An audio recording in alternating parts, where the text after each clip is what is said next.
we're not shutting it down. We don't want it to shut down because we have the greatest period of time ever. I told you, we have $17 trillion being invested. So the last person that wants it shut down is us. Now, with that being said, we can do things during the shutdown that are irreversible, that are bad for them and irreversible by them, like cutting vast numbers of people out, cutting things that they like, cutting programs that they like. And you all know Russell Vought. He's become very popular recently because he can trim the budget to a level that you couldn't do any other way. So they're taking a risk by having a shutdown because of the shutdown, we can do things medically and other ways, including benefits.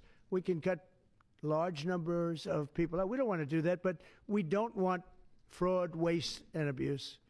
And, we're cutting that.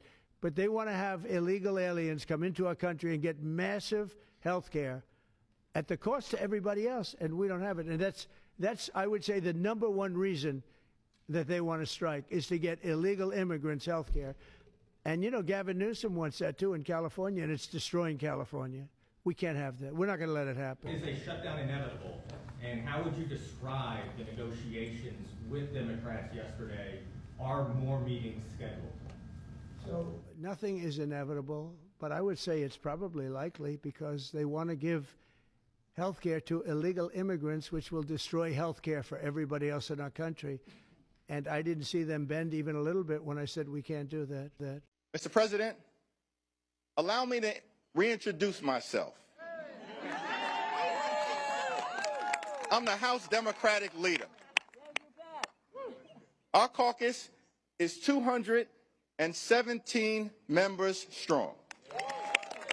We serve in a separate and co-equal branch of government. We don't work for you, we work for the American people. House Democrats are here on duty, fighting on behalf of the American people, ready to fund the government in a way that lifts up their quality of life. House Democrats are on duty. House Republicans are on vacation. Amen. Shame on them for being on vacation all across the country and across the world on the eve of a government shutdown. We're on duty. They're on vacation. They're on vacation because they'd rather shut the government down than protect the health care of the American people. That's unfathomable. That's unacceptable. That's unconscionable, and that's un-American. Well, the Democrats want to shut it down, so when you shut it down, you have to do layoffs. So we'd be laying off a lot of people that are going to be very affected, and they're Democrats. They're going to be Democrats. As you know, this country, no country can afford to pay for illegal immigration, health care for everybody that comes into the country, and that's what they're insisting. And obviously I have an obligation to not accept that. That would affect everybody. And so we're doing well as a country, so the last thing we want to do is shut it down. But a lot of good can come down from shutdowns. We can get rid of a lot of things that we didn't want, and they'd be Democrat things, but they want open borders. They want men playing in women's sports. They want transgender for everybody. They never stop. They don't learn. We won an election in a landslide. They just don't learn. So we have no choice. I have to do that for the country. Yes.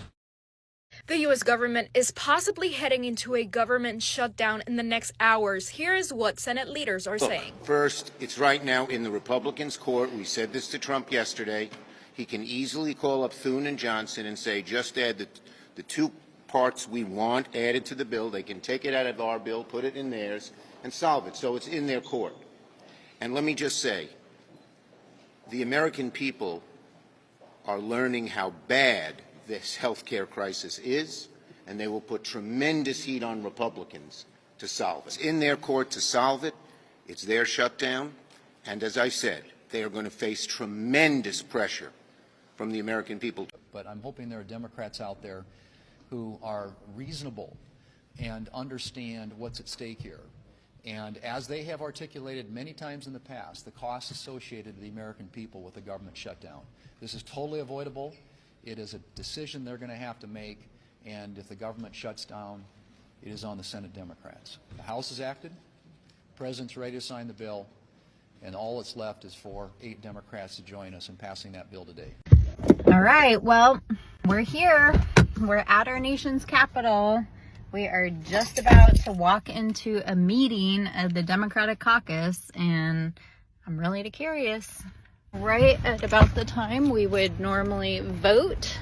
Today is a voting day, or at least it was scheduled to be a voting day. In fact, it's here on the congressional schedule. You can see it for yourselves, except for that Mike Johnson canceled votes. So we're about to walk in this building, but we don't even know if the doors are open. All right, we're coming up on the door that we normally walk into for votes. Let's see if it's open.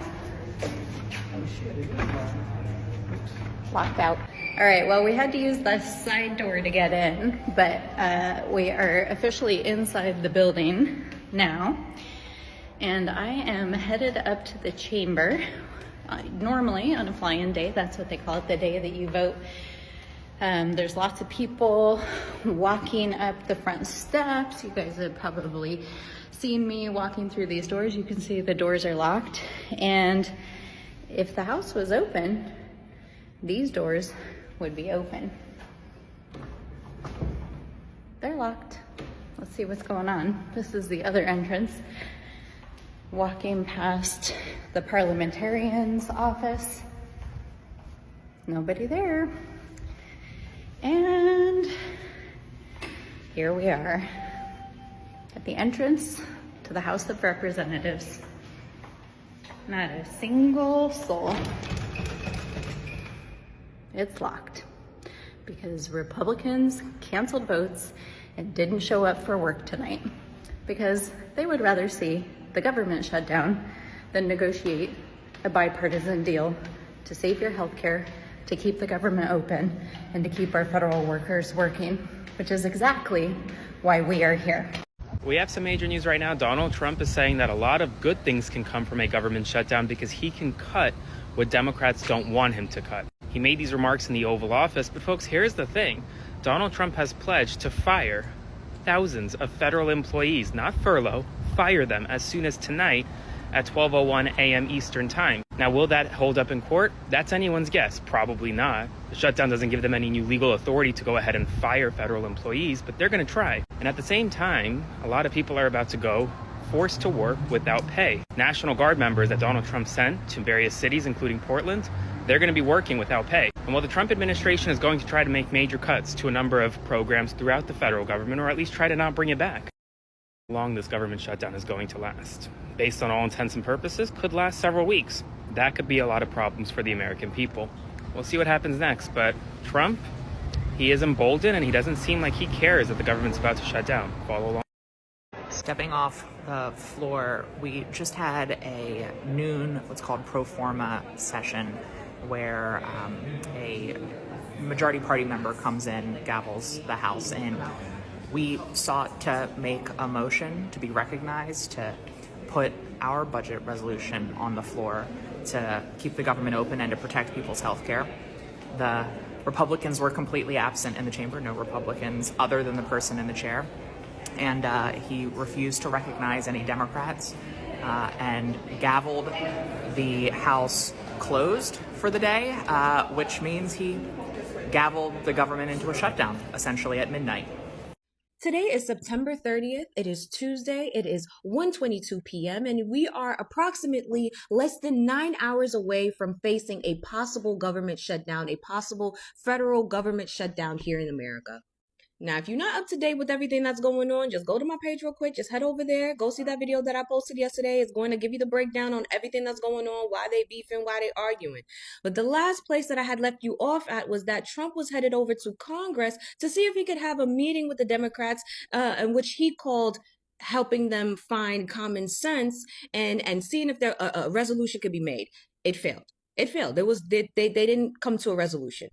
So now we're all back at square one as far as just waiting, anticipating, trying to see how everything is going to play out. And while we do that, While we wait for the next 8 hours to see what's going to happen for tomorrow, right? I feel like if the Democrats don't get what they want, shut this whole shit down. But if that does happen, I just feel the need to remind everybody once again, as American citizens, your power is in your consumerism. It's you being the consumer, not just a consumer, but the consumer that is needed in making or helping this American economy run smoothly. You understand? So I figured that I showed y'all the stocks right now. I show y'all the stocks so y'all could see. That right there is Disney, baby. Apple, Boeing Company. Even more, Nike. They all in here. Do you see that? There's only 2 stocks right now that's doing relatively good. Everybody else is hurt. They're fucking hurt. They're hurt. So if you need a reminder again and where your power lies, just refer to this. Refer to this.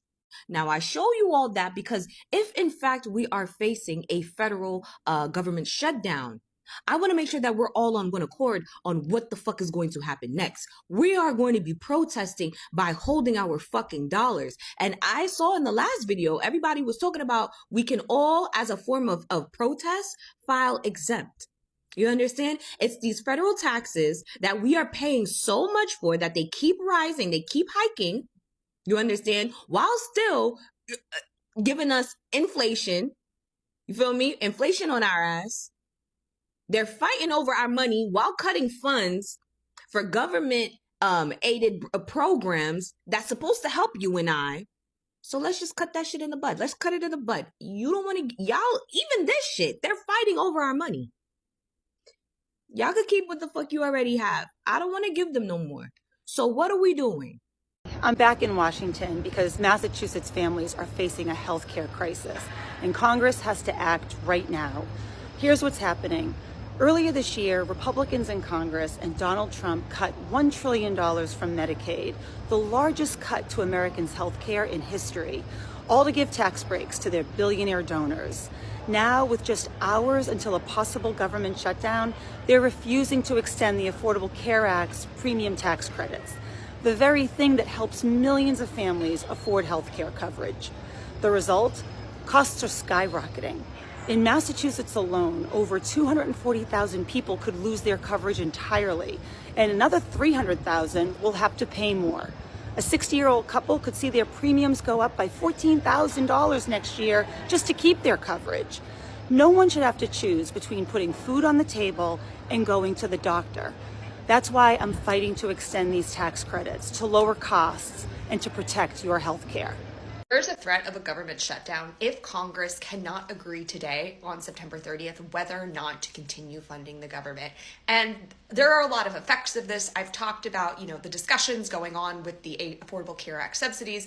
I've talked about some of the effects of Medicaid funding. I've also made several videos in the past about past government shutdowns because we seem to keep doing this. But there's one effect that I don't hear a whole lot of people talk about, and that is the potential impact to the Bureau of Labor Statistics. And that is a suspension of all government labor data operations, including the monthly jobs report that's supposed to come out Friday, as well as some inflation figures that were expected to come out in mid-October. Now, as an economist, I'm not going to go into the details of the political strategy or whether or not it's a good idea for the Republicans or the Democrats to have a government shutdown. That is outside of my field of expertise, although I have my own personal opinions about it. However, for the purposes of this video, I want to specifically talk about the Department of Labor's contingency plan, which was released today on September 30th, where they announced that not only would new data on the economy not be released, right, the jobs report and all of that information we get from the Department of Labor, but also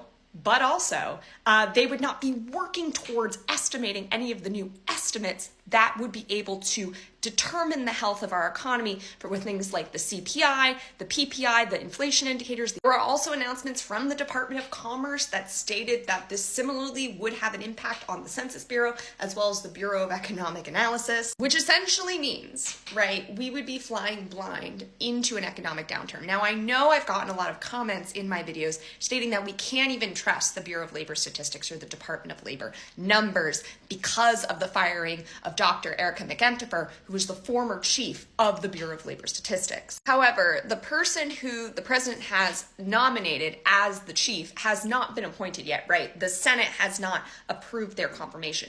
Currently, the acting head of the Bureau of Labor Statistics is William Witatrosky. He's a career economist in the Bureau, and most economists that I've spoken to who are labor economists trust his estimates. So that is not necessarily the issue in this particular case. Now, I think it's important to note also that the report is not just generated by the Commissioner of the Bureau of Labor Statistics. There are dozens of staff economists that are in charge of collecting the data and calculating these numbers, which means there are a lot of safeguards within the Bureau of Labor Statistics currently as it exists right now that would prevent something like manipulating the numbers and changing the data so that it's not accurate. I'm just speaking for right now on September 30th. I'm not talking about, subsequent reports. As we state right now, the numbers, most economists agree, the numbers are largely reliable. The issue is that we would not be getting any numbers at all. As the economy has started to slow down, as unemployment has started to increase, we cannot determine the health of the economy without the Bureau of Labor Statistics numbers. And yes, there are other estimates from other private data aggregators that we could rely on in this case. And if we're being honest, a lot of these private data aggregators rely on the government data that the Bureau of Labor Statistics collects. So they would also be affected. But flying blind in a heavy fog or not having any data from the Bureau of Labor Statistics is not going to make any sort of determination of where we're at economically any easier. Now, the one bit of good news is that because the jobs report, right, is supposed to come out in 4 days on October 3rd, he asked me what day it was October 3rd, because that is supposed to come out, we should already have the data and the results mostly in-house. This is the time where a lot of people at the Bureau of Labor Statistics are simply reviewing the report, cleaning it up, and just confirming their estimates. So if the government is expected to, be funded in the next couple of days, the labor jobs report should not be delayed all that much. However, if the shutdown lasts for a couple of weeks, it could delay that data collection for October jobs report or November's jobs report. So this is something that we just need to keep in mind and keep aware of, especially because the Fed, the Federal Reserve, the organization that determines interest rates, is meeting at the end of October. And they are very much relying on the unemployment numbers as well as the inflation numbers to be able to determine how to handle interest rates. Very exciting times in the economy right now. So yeah, I guess we'll just have to see what happens. But for us and for the Federal Reserve setting interest rates that rely very heavily on this economic data, the potential lapse in information to be able to judge the health of the economy is frankly concerning. And that's all I got. If you have any questions, let me know. What this government shutdown is all about is whether Republicans are going to be able to get away with raising health insurance premiums by 75%. Yes, 75% on average for 20 million Americans. And in addition to that, throwing 15 million people off the health care they have by making devastating cuts to Medicaid and the Affordable Care Act. And you know what that means? That means, not according to Bernie Sanders, but according to people who have studied the issue, academics, tens of thousands of Americans are going to die unnecessarily. Well, you know what? I am not going to support that. And that is why the Republicans have got to sit down, they've got to negotiate, and they've got to protect the health care needs of the American people. Hey y'all, it's Congressman Greg Casar here at the United States Capitol, where tonight the government is about to shut down. House Democrats are all here, ready to fight to keep the government open and protect your health care, while Republicans have fled. They're on vacation. No House Republicans that I've seen here in the Capitol. In fact, I think there's more mentions of Trump and the Epstein files than there are House Republicans here in the U.S. Capitol on the eve of a government shutdown. I know a lot of people have said they don't know whether Democrats are really ready to stand up and fight or what we stand for. But today I'm proud that we're united to stand up and say no to kicking 15 million people off their health care, no to 20 million Americans having their health insurance premiums double. No to clinics and hospitals closing. No to Trump's corruption and his complete abuse of the Constitution and rule of law. Today, the Democrats are standing up and fighting back, and Republicans are on the run. Why are people acting like a government shutdown is something new that doesn't happen every year? Every year around this time, there is the threat and the concern about a government shutdown. It happens I think last year it even shut down for like a week or two. Like, is it just because we live like the military life, so it affects us and we are just more part to it and remember it? But why are people like... Now, I'm not saying it's not a big deal, because it is, obviously. Like, there's a lot of things that it affects, but this happens every year. This isn't something new. Like, acting like this is, like, something that has never happened before. Literally every year. This happens literally every year that I can remember. Well, I mean, as an adult, and since my husband joined the military, this happens every year. This isn't new. This isn't new. I don't know. Weird to me is that I'm seeing a whole lot of House Democrats, but not a whole lot of House Republicans. Where they at? I'm looking for them too. I don't know where they are, but I know where they are not. And that is here in Washington, D.C. We are showing up. We're ready to work anytime, anywhere, any place. We're looking to make sure that we lower the cost, cancel the cuts, and save Americans' health care. That's what we are doing here in Washington, D.C. But we can't do it by ourselves. So when I'm watching some news stations like Fox News, sad to say, CNN, and even a little bit of MSNBC, they're saying that Democrats are responsible for either keeping the government running or causing a shutdown. Let me remind you of what Republicans have been reminding us since January 20th, that they have the House, they have the Senate, and they have the presidency. So how is this our fault? They have full responsibility. They've been telling us from the beginning. They had a mandate that this is on them. They got all the power. So make it happen. So make it happen. And so if they can do that, they would. But the sad reality is they don't even want to be here to work across the aisles to even attempt to do that, right? Exactly. How can you blame Democrats when we are here, ready to work, and they're on vacation? So we're asking them to cancel their vacation, and we're asking them to cancel the cuts. But instead, they out in these streets doing whatever it is that's not helping the people. The government keeps giving to other countries and keeps helping other countries. The government will never be able to give to the American citizens, and they will never be able to help us. Now, if our government had millions, billions, and trillions to spend, we would not be trillions of dollars in debt. We would not have the spending problem that we do. What is so ironic is after our government spends all of this money, sending it to all these other places, helping all these other people, they will look at the American people and say, we have to shut the government down because we can't fund it. The current government shutdown everybody is talking about in DC has everything to do with healthcare.